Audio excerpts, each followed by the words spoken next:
नमस्कार मित्रांनो, आज आपण पाहणार आहे वर्ग 6वी विषय मराठी 12 नंबरचा पाठ धाडसी रोहन। या पाठावरील आपण प्रश्न उत्तरे बघणार आहोत मित्रांनो। चॅनलवर तुम्ही नवीन असाल तर चॅनलला सबस्क्राईब करायचं आहे, सोबतच बेल आयकॉनला प्रेस करायचं आहे जेणेकरून आपले व्हिडिओ तुमच्यापर्यंत वेळेवर पोहोचत राहतील। तर चला मग सोडूया पहिला प्रश्न। बघा प्रश्न क्रमांक पहिला काय आहे, खालील प्रश्नांची एका वाक्यात उत्तरे लिहा। बघा यामधला पहिला प्रश्न आहे, रोहनचा आवडता छंद कोणता? याचं उत्तर आहे मित्रांनो, रोहनचा आवडता छंद नदीत पोहणे हा होता। आ नंबरला प्रश्न आहे, रोहनला मिळालेले बक्षिसाचे रोहनने काय केले? असं आपल्याला इथे विचारलेलं आहे।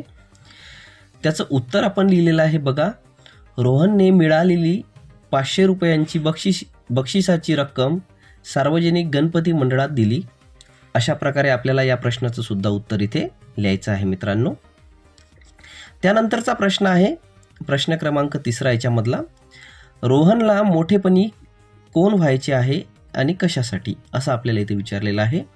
याचं उत्तर आपण लिहिलेलं आहे। बघा, रोहनला मोठेपणी डॉक्टर व्हायचे आहे जेणेकरून समाजाची सेवा करता येईल व दुसऱ्यांना मदत करता येईल। अशा प्रकारे आपल्याला याचं उत्तर लिहिता येईल। त्यानंतरचा प्रश्न आहे प्रश्न क्रमांक ई, आई वडिलांनी रोहनवर कोणता संस्कार केला होता? असं आपल्याला इथं विचारलेलं आहे। याचं उत्तर आहे बघा मित्रांनो, आई वडिलांनी रोहनवर दुसऱ्यांना मदत करण्याचा व समाजसेवा करण्याचा संस्कार केला होता। असं आपल्याला याचं उत्तर इथे लिहिता येईल। त्यानंतरचा प्रश्न आहे प्रश्न क्रमांक 2, कोण कोणास म्हणाले ते लिहा।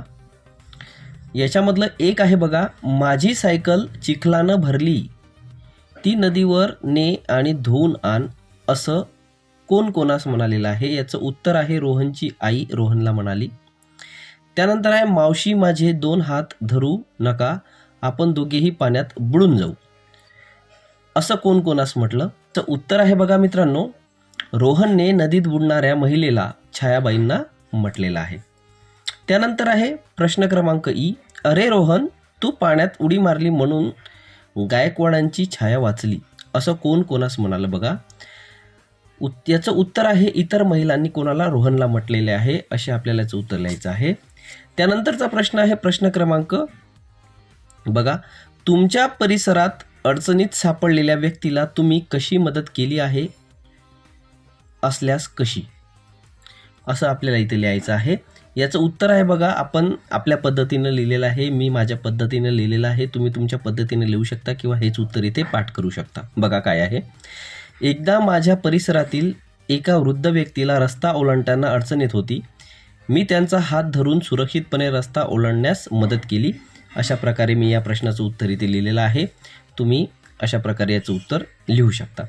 त्यानंतरचा प्रश्न आहे बघा, खेळू या शब्दांशी यामधला आहे, विरुद्धार्थी शब्द लिहा, असं आपल्याला इथं सांगितलेलं आहे। धाडशी, बक्षीस, कौतुक, उपकार अशा प्रकारचे काही शब्द दिलेले आहेत, त्याचे आपल्याला काय करायचं सांगितलेलं आहे? विरुद्धार्थी शब्द लिहायला सांगितलेला आहे। बघा, धाडशीचा विरुद्धार्थी शब्द होतो भित्रा, बक्षीस या शब्दाचा विरुद्धार्थी शब्द होतो शिक्षा, कौतुकचे विरुद्धार्थी होतं निंदा आणि उपकारचे विरुद्धार्थी होतं अपकार। अशा प्रकारे आपल्याला काय या प्रश्नाचं उत्तर इथे लिहायचं आहे।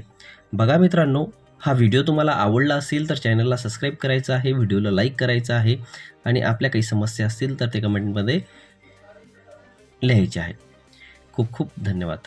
नवीन व्हिडिओ पाहण्यासाठी आमच्या चॅनलला नक्की सबस्क्राईब करा।